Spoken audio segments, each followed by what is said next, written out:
there are a lot of people who are debating going back to work, not that they're losing work, but they've been working from home. And now some compelling reasons to maybe rethink that strategy. In Britain, they're telling those, or at least increasingly hinting to those that do, that they could get a 20% cut in pay. Furthermore, it comes at a time when many across the world are dealing with higher utility bills, and in parts of Europe, especially Britain again, some workers are deciding to escape the high utility bills. They'll turn the thermostat down this winter and just go into the office and leave the heat on the boss. Does that put the heat on their economies? Let's get the latest from Catherine Runevera and Scott Martin, Michael Szanto. Michael, if we take this at face value, it's a sign that workers can still have that freedom. I don't think anyone's going to take it away right away. But a lot of companies, and maybe just the nature of higher bills and everything, are telling them it'll cost you, will it? Well, you know, it was almost 20 years ago that JetBlue decided that their agents would best work at home. So there are jobs that it's ideal to work from home. But far more, the company's going to want you to come into the office at least for some of the week. And if for some reason somebody doesn't want to come into the office at all, then I think it's only reasonable that the company doesn't have to pay them as much if the company's even willing to accept it. But, you know, like I said, there are some jobs, a few, that working from home is fine. Many, it's best if you come into the office at least some of the week. And then there's other jobs where a company's just going to have to say, for the vast majority of employees, you have to come in once again every single day. And if somebody doesn't like it, then they can try to get, you know, work from home more often. But I think it's reasonable then for them to be paid less if that's not ideal for their employer. You know, you do have to wonder in this environment, Catherine. I think it was Jamie Dimon, the head of JP Morgan Chase, who was really, again, echoing the need to get people back into the office 5 days a week. And I'm thinking to myself, well, I think you're building a $3 billion tower in New York, and you want to fill it. So I get that.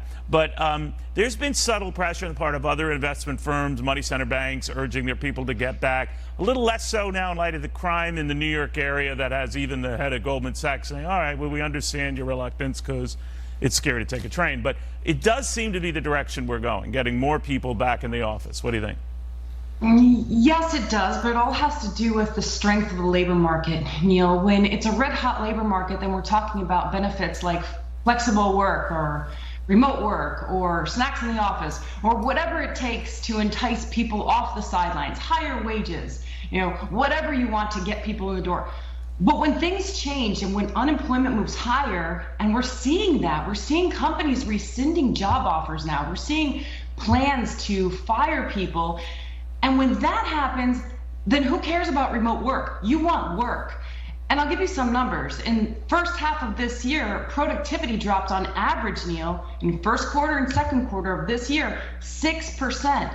So output per unit worked is dropping. So companies are getting less out of their employees than more. They're paying more, but they're getting less.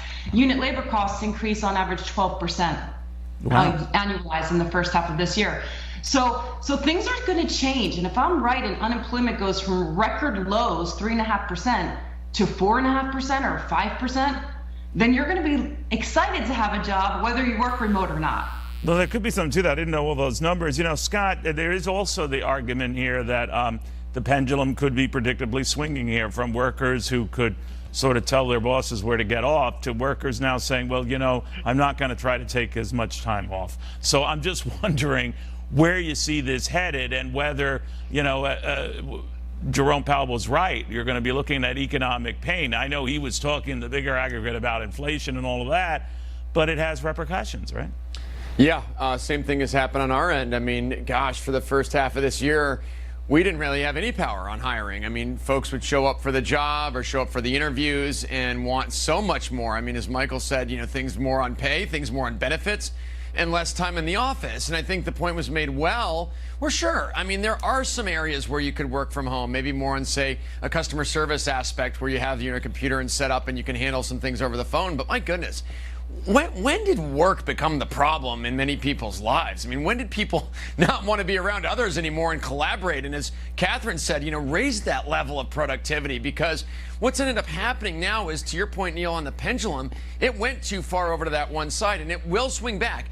The question is, given the psychological damage that we've had from COVID, the psychological jumping around that the employers and employees have done over the last several years with work and pay, is there a way that employers and employees can come to the middle on this? Because there's a lot of bad feelings out there about what's happened so far, and it's showing up in the economic data.